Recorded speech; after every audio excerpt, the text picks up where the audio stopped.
Welcome to The Explainer. Today we are diving deep into a high-stakes legal battle out of Idaho that has some serious nationwide implications for homeowners' rights. We're going to be analyzing the strategic use of a legal doctrine called mootness in a foreclosure case that, frankly, puts the very idea of judicial review on trial. So, this whole legal firestorm was kicked off by a single, incredibly critical day. It's really a story about things happening at the exact same time, where every single second counted, pitting one man's fight inside a courthouse against the force of law literally at his front door. Okay, picture this. It's March 20th, 2025. A really dramatic race against the clock is unfolding. As homeowner Jeremy Bass is physically at the courthouse getting his emergency motions ready to stop his eviction, a fleet of 7 sheriff's vehicles pulls up to his home of 20 years. They're there to execute what's called a writ of restitution, which means they're locking him out.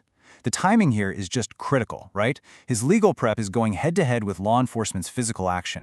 And at the absolute heart of this fight is this number. You see, this isn't just about losing a house. It's about the potential loss of over $300,000 in equity he's built up.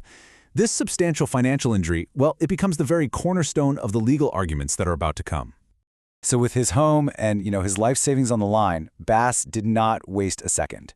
Less than 24 hours after being locked out, he took the fight straight to the top, to the state's highest court.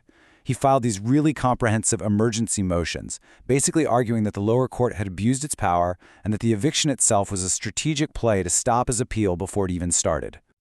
So how did the plaintiffs respond? Well, they deployed a really powerful legal strategy. It's one designed not to win the case on the facts, but to end it before it could ever really be heard. And this is where we get into what's called the mootness maneuver. The plaintiffs argued the case was now moot. Now, in legal speak, that means the central argument is over. Their logic was pretty simple. Since they now physically had the house, there was nothing left for the court to rule on. Case closed. And this right here, this just perfectly illustrates the central conflict. On one side, you have the plaintiff saying, game over, we have the property. But on the other side, Bass is arguing that the way they took the property is the problem. He's saying this was a strategic move, a fait accompli, designed to make his appeal totally pointless before a higher court could even look at it. Bass put it very bluntly in his court filings. He argued that if you let a party deliberately make a case moot while it's being reviewed, well, you're essentially creating a loophole to bypass justice altogether. It would just encourage a mad dash to enforce judgments, which really undermines the whole point of having an appeal process. So how in the world did Bass counter this tactic that seems on its face like a case ender? Well, he didn't just come back with one argument. He built this incredibly sophisticated, 3-part defense, where each part on its own could defeat the mootness claim. Okay, so first, he argued that his $305,000 in lost equity is still a live financial injury that needs to be sorted out no matter who has the keys to the house. Second, he pointed to well-established legal exceptions to the mootness rule. And third, he reminded the court of its own inherent equitable power, basically its fundamental authority to step in and do what is just and fair, including restoring possession of property that was wrongfully taken. Now, Bass didn't just pull these arguments out of thin air. He anchored his entire defense in decades of Idaho's own legal history, citing a whole bunch of binding legal precedents. What's so powerful here is the consistent pattern in Idaho law that Bass dug up. He pointed to cases like Haupt, which established that financial claims are still on the table even after a home is lost. He cited Worthington, confirming the court's power to restore possession. And he used McLean, which allows appeals courts to grant complete restitution. He was basically using the court's own past words against the mootness claim. And this created a really stark contrast in legal strategies. Bass's legal briefs were just packed with binding Supreme Court decisions.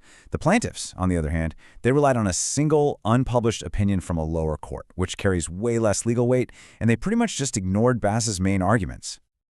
So this case, it quickly grew beyond just property law. Bass framed the whole issue as one that touched on fundamental constitutional rights, specifically the right to due process.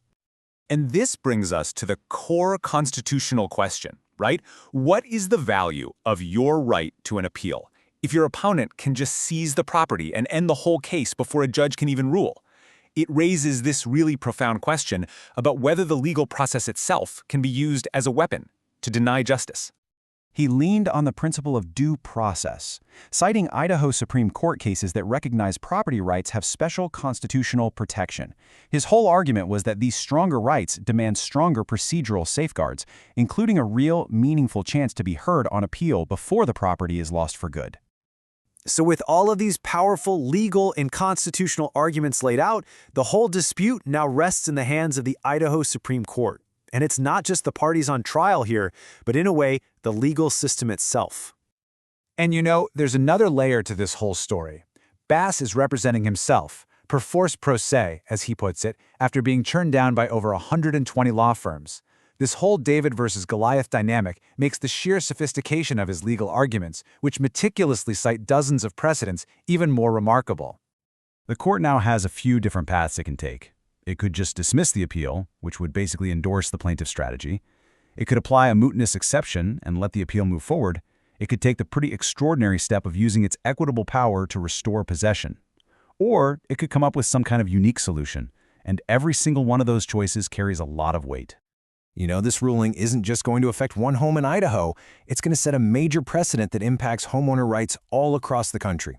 It's going to say a lot about the integrity of the judicial appeal process, and it will absolutely shape foreclosure procedures, either closing a potential loophole for strategic litigation or blowing it wide open. Ultimately, this entire case leaves us with the really provocative question about the nature of access to justice. It forces all of us to ask whether our legal procedures are a shield to protect our rights or a sword that can be used to strategically take them away. The Idaho Supreme Court's answer is going to echo far beyond this one case.